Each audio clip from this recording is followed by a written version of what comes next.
Hi friends, and welcome to this video. Today it's all about mittens, and this might be the coziest pair you will ever crochet. They will make a perfect Christmas gift too, and will only take you a few evenings to make. I will explain you the process and you can adjust the measurements to your own needs. Let's dive right into it. I'm using size 5 crochet hook and Beanie Basics from Lana Grossa in 2 different colors. The lighter yarn will be used for cuffs and thumbs, and the main part of the glove will be done in this magenta color. We will start with the light yarn. Make a sliding knot, or whichever starting knot you prefer, and make a chain. I'm chaining 8, however you can adjust this number to your liking. The length of the chain is your desired height of the cuff.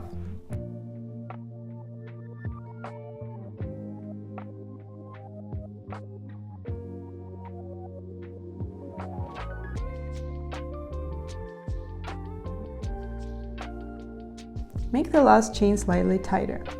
We will move on to the next row and make slip stitches into every chain, starting with the second one from the hook.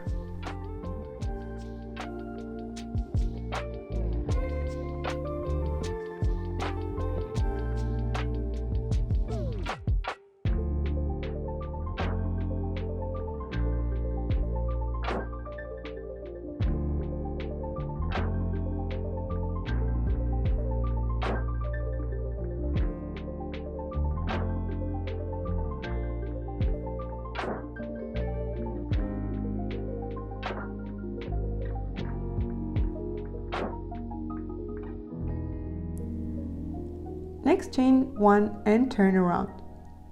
In the next row, we will work only through the top wall of every stitch in the previous row.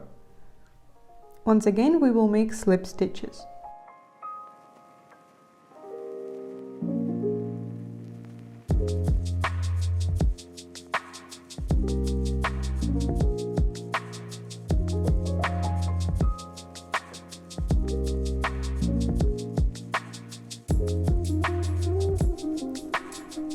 Once you have reached the end of the row, chain 1 and turn around. Repeat all the steps.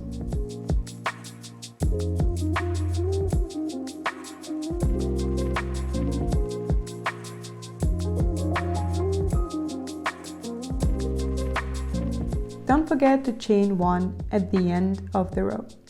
We have now completed 4 rows, including the starting chain, and you can see that there is a pattern forming, consisting of 2 braids. We are now going to continue crocheting more rows, so that the final piece can wrap around your wrist. For me, it's going to be 32 rows in total, for a wrist circumference of 16.5 centimeters. You can of course adjust this number for your required measurements. In any case, make sure you have an even number of rows. So you should finish on the same side that your starting tail is on.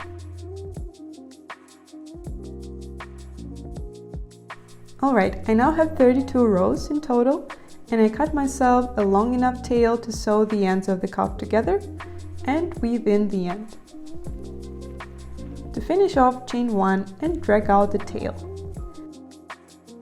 Tighten it to match the end stitches of the neighboring rows.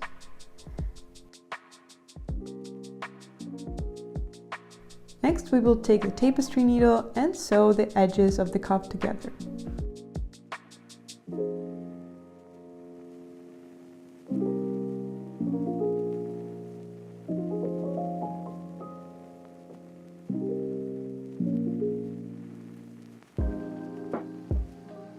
This is how they're going to align, and we're going to sew the inner edge of the last row with the first row.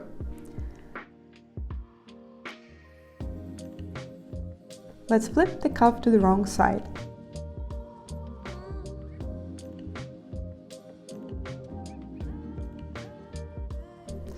From this perspective, we are sewing the upper wall of the last row together with the first row. Align the 2 edges and ignore the first knot. We are going for the stitch right after it.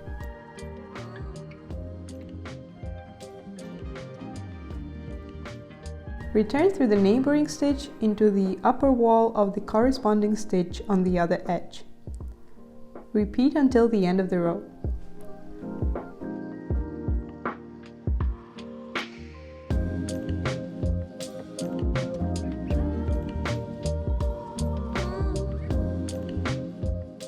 Once you reach the end, you can turn around and sew through the same stitches again to add a bit of sturdiness.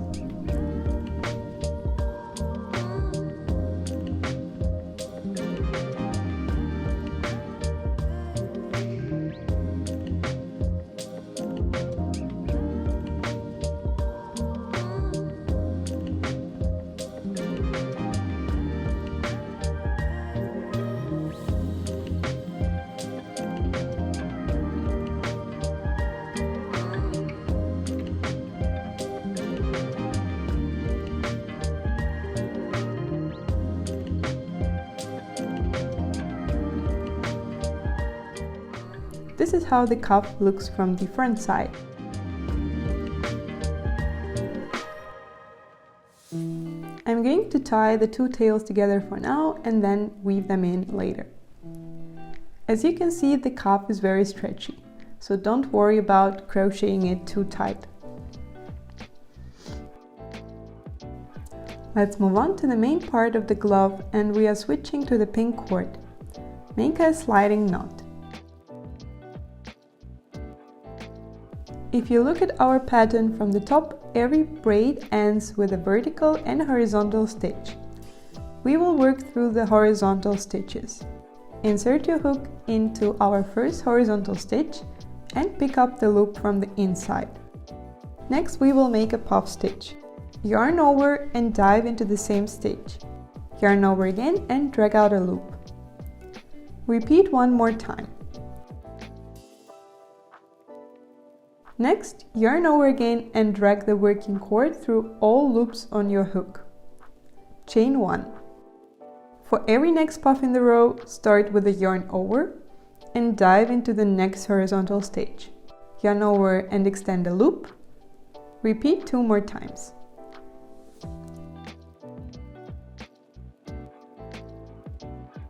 Yarn over and drag the working cord through all loops on the hook. Chain 1. Repeat into every horizontal stitch along the cuff.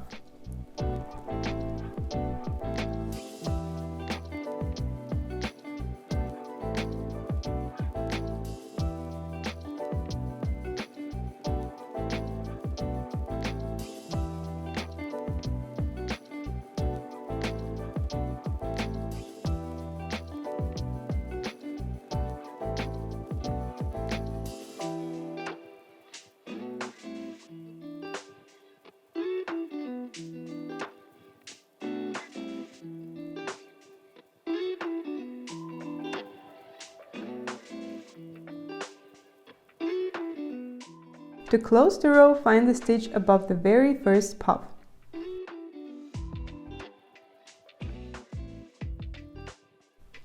Insert your hook into it and make a slip stitch.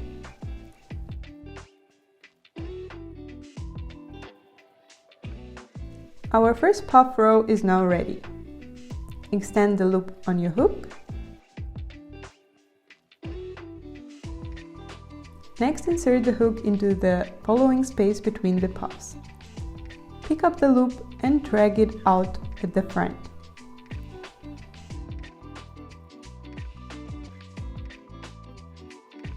From here we will make the same starting puff as in the first row.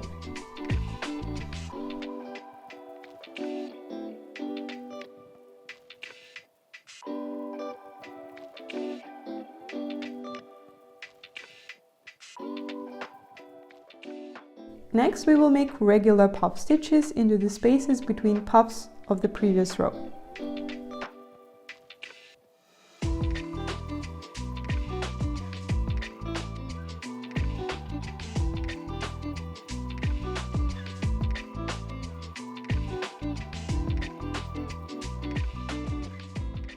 Continue into every space until the end of the row.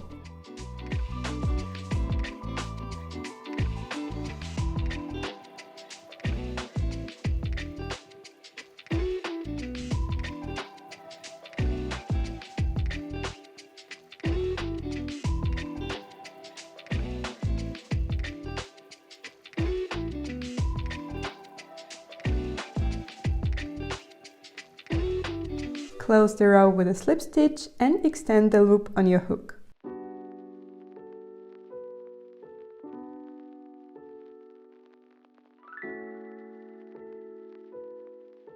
The second row is now finished. Let's have a look at how it sits on the hand. For me, there is still space for one row until the first joint of my thumb, where I will need to start making a hole for it. For you it might be less or more, so you might add or skip a few rows. I will make the third row of puffs just like the previous ones.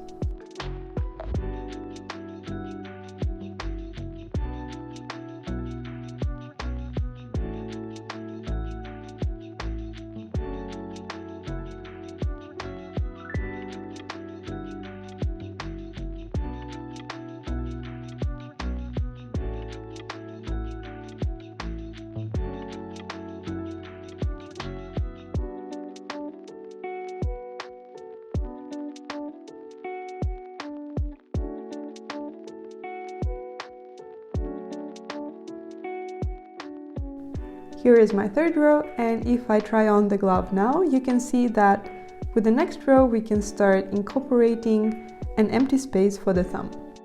To figure out how big the hole needs to be, have a look at your thumb and imagine the puffs of the next row, which are going to be in spaces between the previous puffs.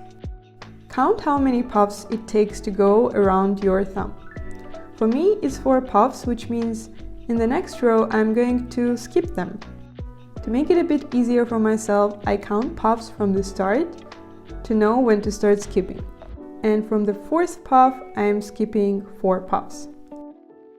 I continue crocheting with the 9th puff in the next row.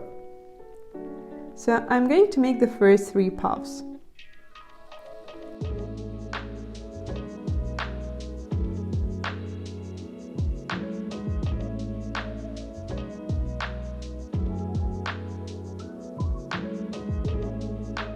Next we will skip the required number of puffs, which will form a hole for the thumb.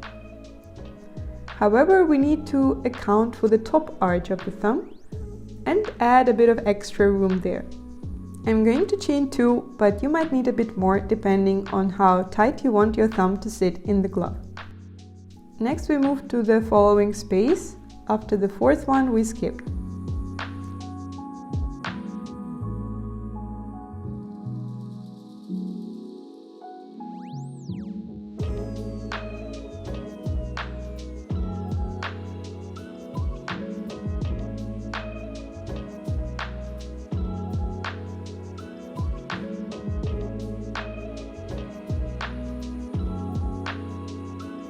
Before you move further, try on the glove and see how you like the thumb space. If necessary, redo and readjust the length of the top bridge. Next we continue with the regular puff stitches till the end of the row.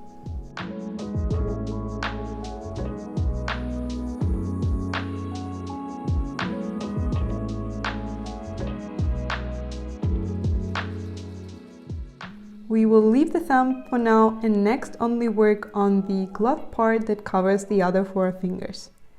We will make rows only in this reduced circumference now.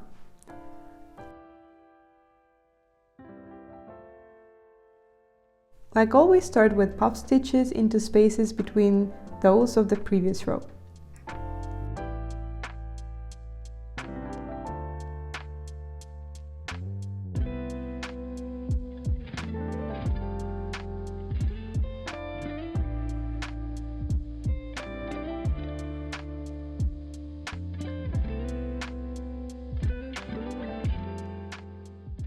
Once you get to the bridge, estimate how many puffs you can fit into this length, so that it's not too crowded but also not too much empty space is left. For me, it's easily 2 puffs. When you make those, yarn over and loop around the bridge rather than diving into the chain loops.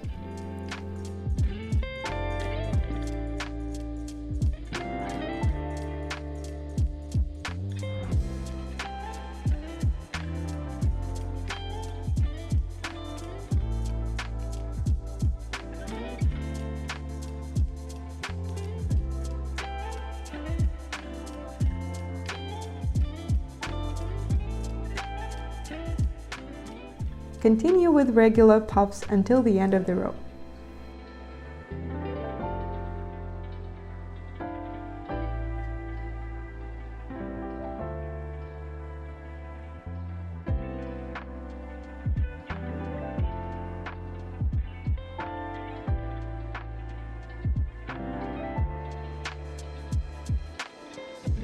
Let's try it on.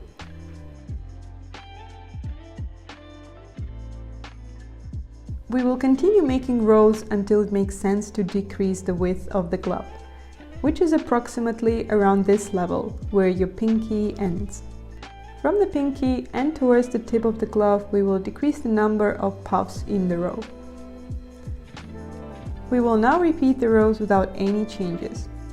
Crochet as many as it takes to cover your pinky, and I will meet you there.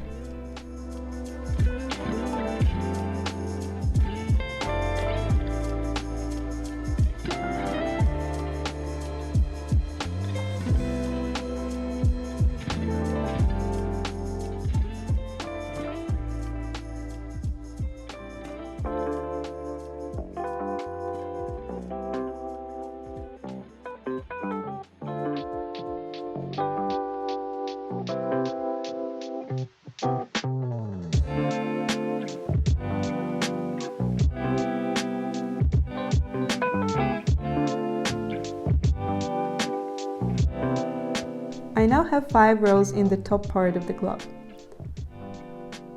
The length is almost covering my pinky, so from here I can start decreasing the width slightly. We will do it by crocheting 2 puffs together right next to the pinky. So from the point where your cord is, you can count how many regular puffs you need to make until the decrease.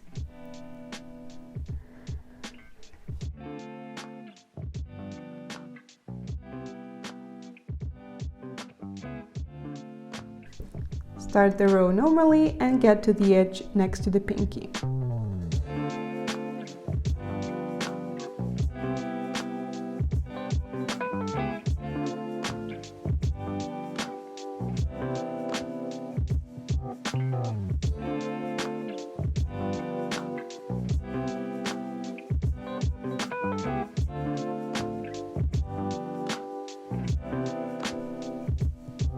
I made 6 puffs, and the next 2 I'm going to join together. Start by collecting all the loops on your hook. However, instead of finishing off the stitch, yarn over and right away dive into the next space.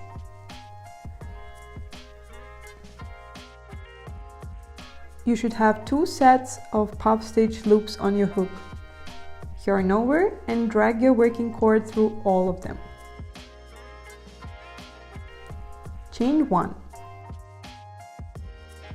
Now we made 1 stitch out of 2, and in the next row we will skip this joining point. Finish the row with regular stitches.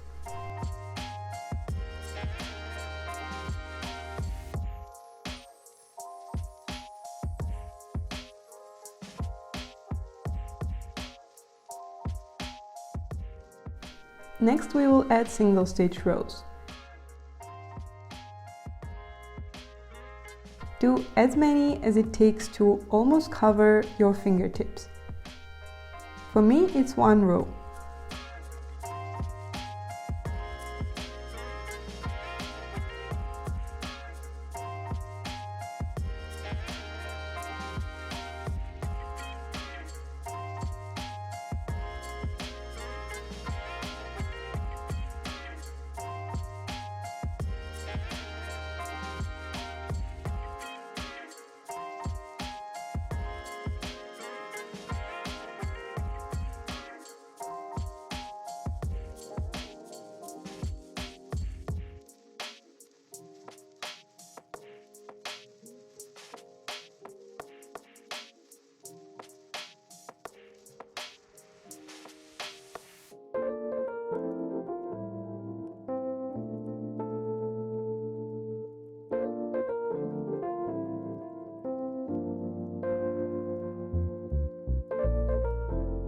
For the last row we will do only decreases, meaning every 2 puffs we will crochet together.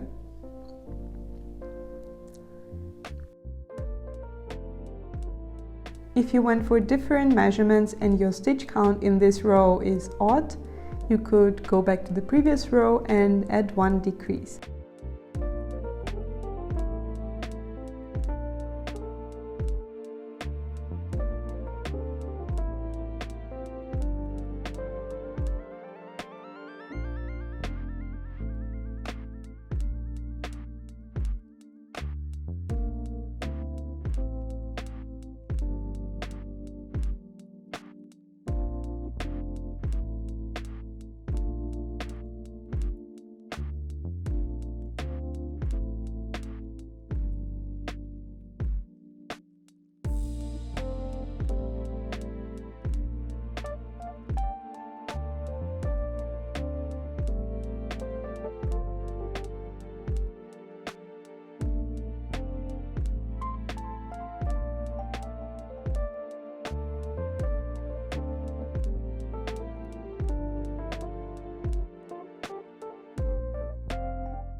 After completing the row, cut off around 30 centimeters of tail length.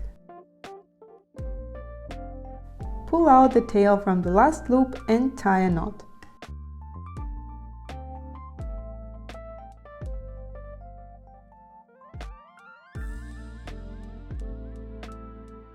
Thread the needle and go through the nearest space between puffs of the previous row. In the last row I made 6 decreases, so now I have 3 joint puffs and 2 spaces between them on each side. We are going to sew through pairs of corresponding spaces, looping over the top of the glove. Make 3 loops to imitate a puff stitch. Don't make the loops too tight.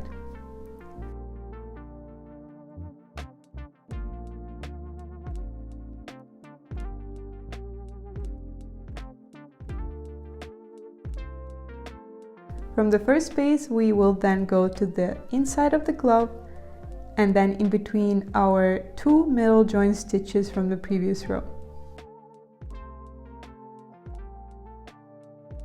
Find the corresponding one on the opposite side and make 3 more loops.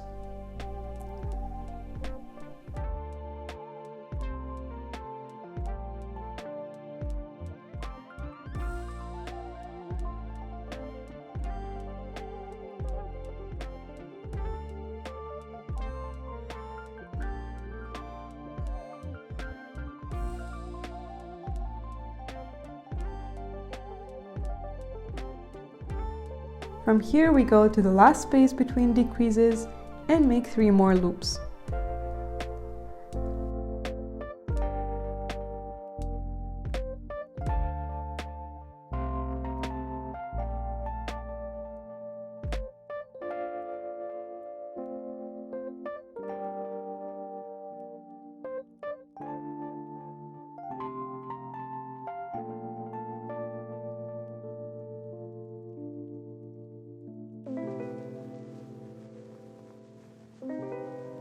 And that's it. Now we can weave in the end.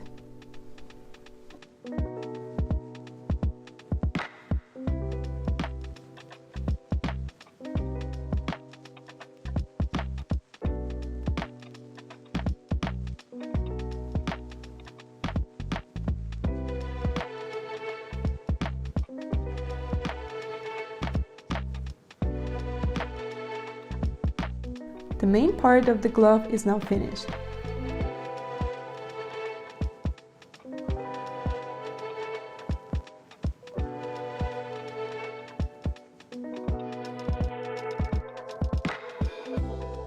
We have a few meters of the pink yarn left and we can use it to finish the border around the thumb hole. If you look closer, you can see that we have a nice bottom border, but there are no stitches on the top. With the pink yarn, make a slip stitch, find the last stitch on the bottom edge, and drag the sliding knot through it.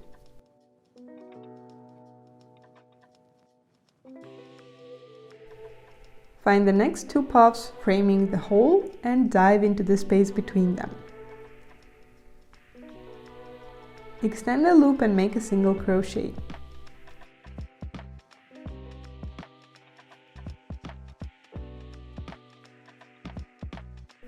Move on to the next space between puffs.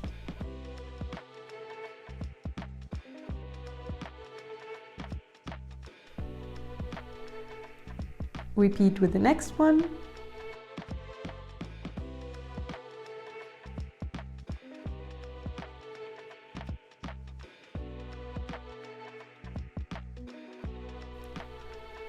Two more puffs.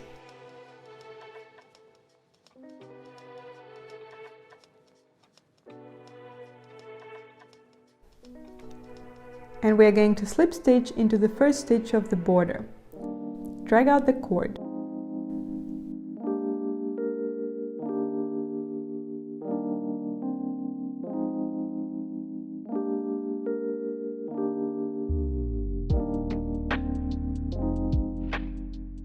To close the round nicely, insert your hook into the next stitch and pick up the tail.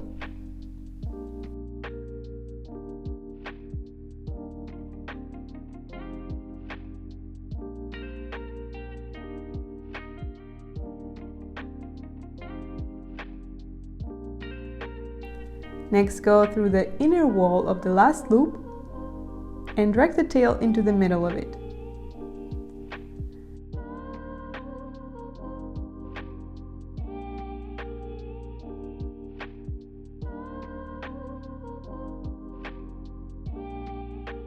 Now that I think of it, I should have cut the tail shorter earlier. Anyways, the round is closed, the tail can be hidden, and we are moving on to the thumb.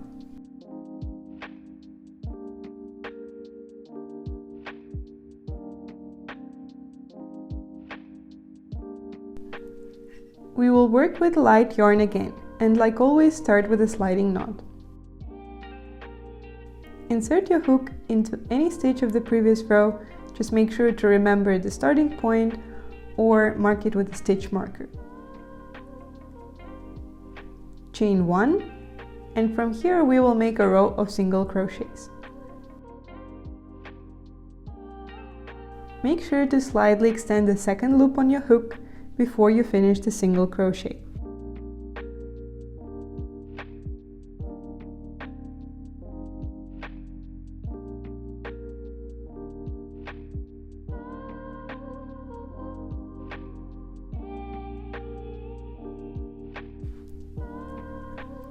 We will not close this row, but work in a spiral, meaning that we will right away move on to the first stitch of what would be the next row. We will work into the ticks of the previous row. When you insert the hook into them, on the other side it should come out inside of the upside down tick. Extend the second loop nicely and finish like you would a single crochet.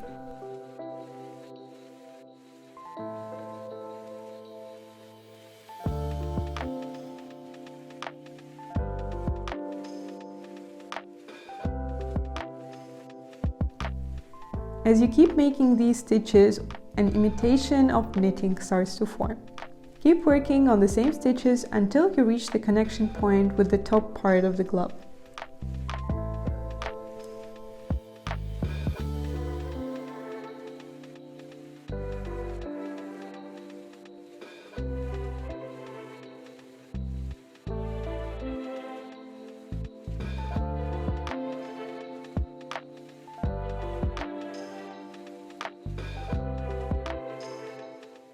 Here we have 4 stitches and we will do 2 decreases.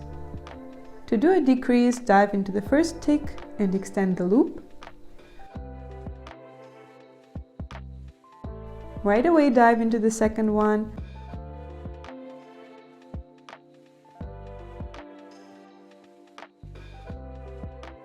And with 3 loops on the hook, yarn over and go through all 3. Repeat with the next 2 stitches.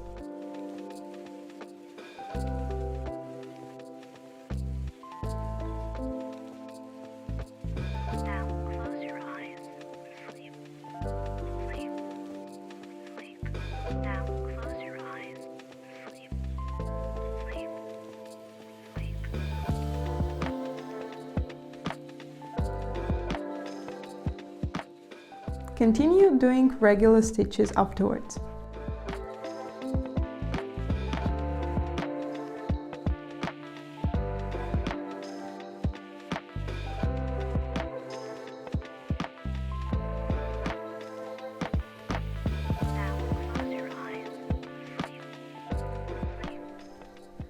Once you finish row 2, check the fit on your hand and make sure your thumb has enough wiggle room.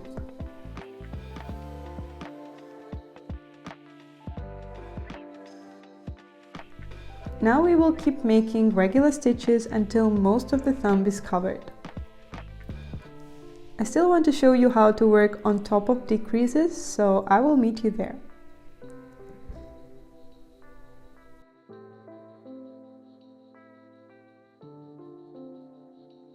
Where we had our decrease in the previous row, there are now 2 ticks overlapping. We will dive into the first tick and then into the tick underneath it. Pick the working cord and pull it out. Finish like a single crochet. Repeat the same with the next one.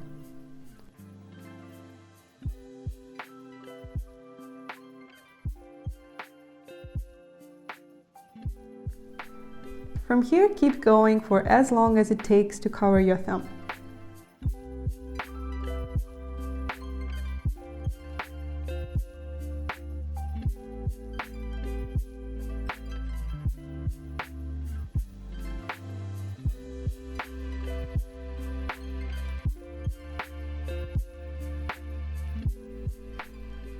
I have completed 5 more rows and now only the tip of my thumb is showing. I am at the spot where my next row should start, and I will make a row of decreases.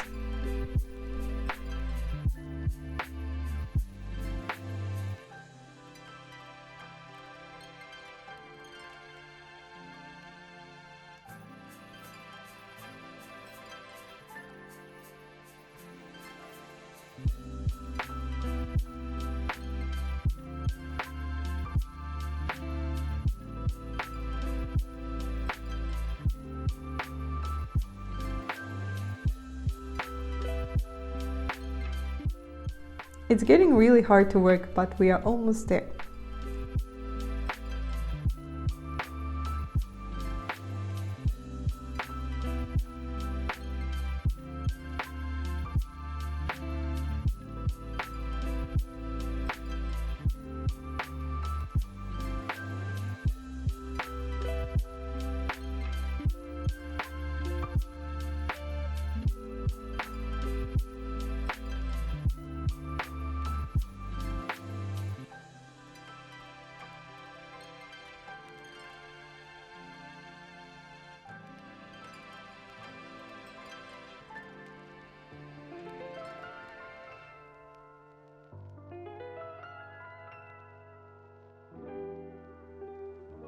One more decrease left, and in the last row we will extend 1 loop from every decrease and keep it on the hook.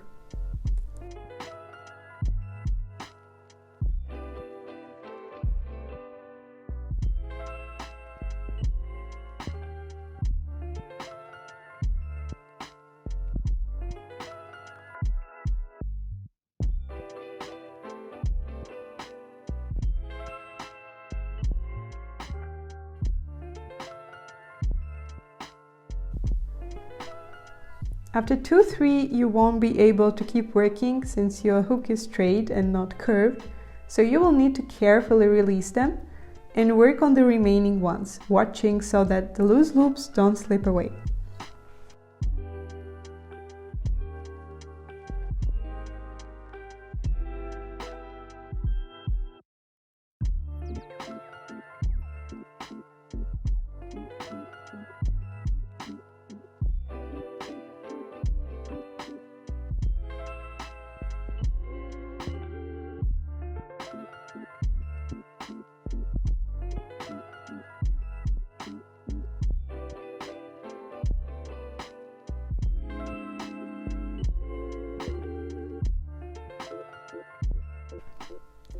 When you have all loops ready, cut off the tail that's around 15-20 centimeters long Thread the needle and one by one go through all the loops.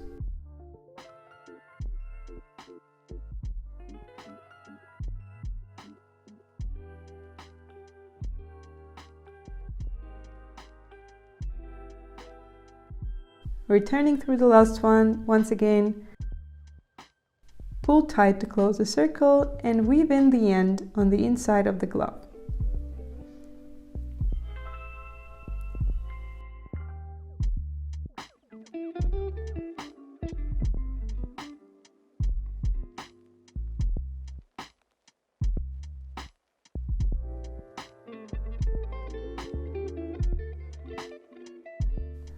You can turn the glove inside out to weave in all the loose ends.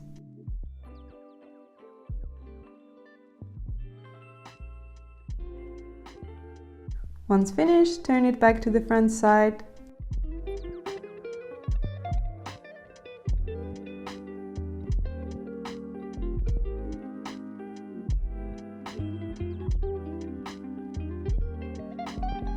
And let's try it on. It feels very soft and comfortable, and I have quite a lot of wiggle room for my fingers. Our hands come in all shapes and sizes, so I hope using this technique you can adjust this design to your personal needs. If you enjoyed this tutorial, please don't forget to hit the like button and subscribe to my channel.